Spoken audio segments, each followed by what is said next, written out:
Teka-teki kasus mutilasi di Padang, Sumatera Barat akhirnya terungkap. Pelaku pembunuhan terhadap warga Kecamatan Koto Tangah, Kota Padang, Sumatera Barat ditangkap. Pelaku mengaku nekat menghabisi nyawa korban karena dipicu utang piutang.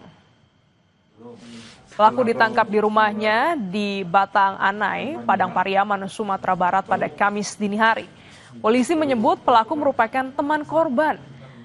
Ia mengaku nekat menghabisi nyawa korban karena dipicu utang piutang. Kini polisi masih terus mengembangkan kasus ini dengan memeriksa pelaku secara intensif.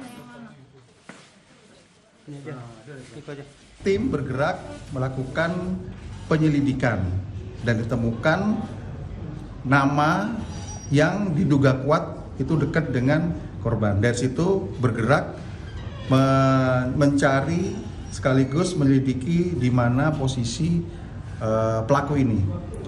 Tepat jam 2 dini hari, ya, pelaku menyampaikan bahwa dia pelakunya berdasarkan bukti-bukti yang sudah kita amankan.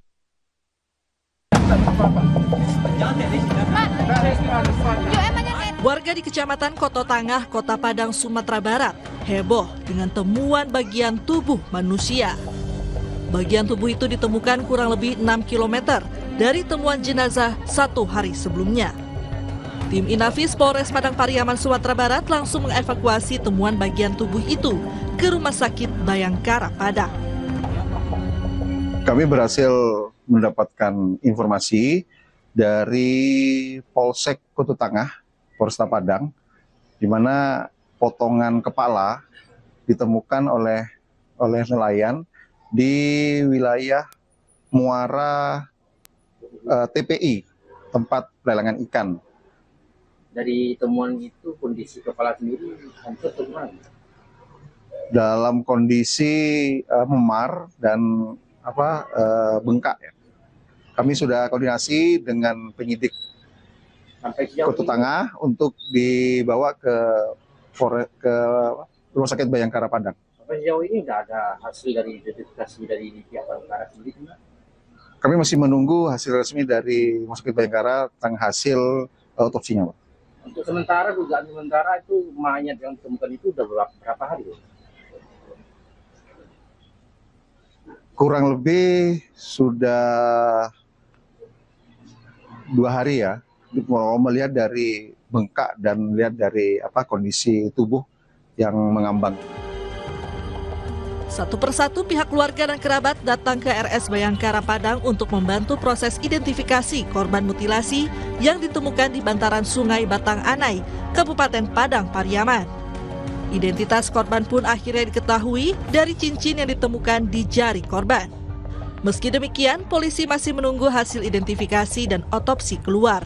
Apa saja yang sudah kita lakukan persiapan otopsi ya sudah kita lakukan. Kita sama-sama bekerja. Ada berapa orang saksi yang sudah diperiksa, Konan? Untuk saksi ya saksi yang pertama kali dan untuk identitasnya sendiri juga kami masih belum bisa kami verifikasi dan juga mendapatkan. Ada warga yang mendatangi Rumah Sakit Bayangkara menduga itu keluarganya atau gimana, Konan? Ya, tapi masih ya.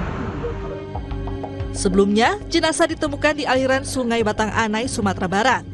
Sejumlah bagian tubuh korban ditemukan terpisah di radius 3 hingga 6 km dari jenazah korban pertama kali ditemukan. Rio Johannes, Kompas TV Padang, Sumatera Barat.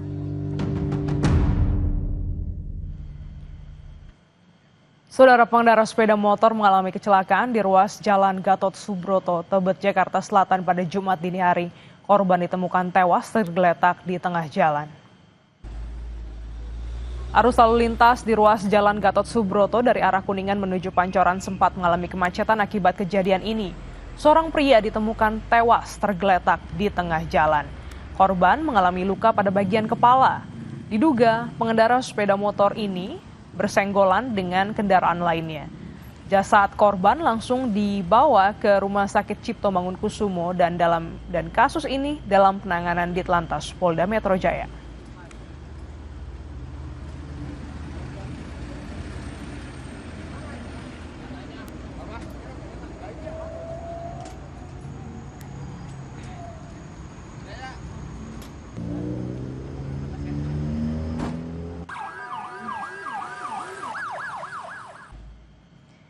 Usai jeda, Kompas Pagi akan kembali bersama Welachen dengan informasi PVMBG merekomendasikan relokasi total di area tanah bergerak di 2 kampung di Desa Pasir Munjul, Kecamatan Sukatani, Purwakarta, Jawa Barat.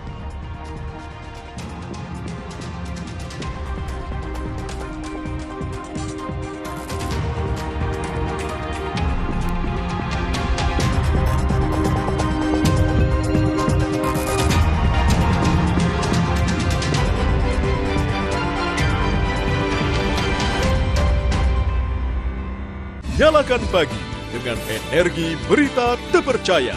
Sapa Indonesia Pagi kembali hadir menjumpai Anda hari ini. Update peristiwa terhangat dari dalam dan luar negeri. Bersama narasumber